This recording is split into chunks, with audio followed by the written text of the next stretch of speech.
Papunta pala kami ngayon para mag-refund ng mga bote.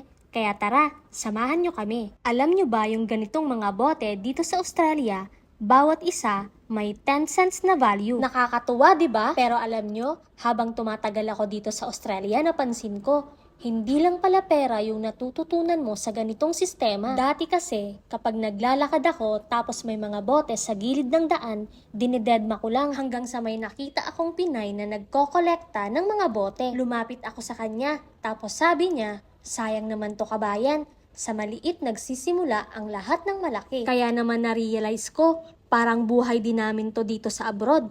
Lahat ng sipag, bawat overtime, bawat maliit na hakbang papunta sa pangarap. Parang bote rin yan. Minsan maliit, minsan pagod kakapulot, pero pag naipon, malaki rin pala ang balik. Kaya ngayon kapag nagre-recycle ako, hindi lang para sa refund, parang reminder na rin na walang maliit sa taong marunong magpahalaga. Kaya next time na makakita ka ng bote, huwag mong isiping basura lang yan. Kasi minsan, sa maliliit na bagay, nagsisimula yung malalaking pagbabago, pati yung mga pangarap natin. Ako nga pala si Charm, isang proud Pinoy dito sa Australia. At sa bawat bote na may 10 cents, lagi kong naaalala, walang sayang kapag marunong kang magpahalaga.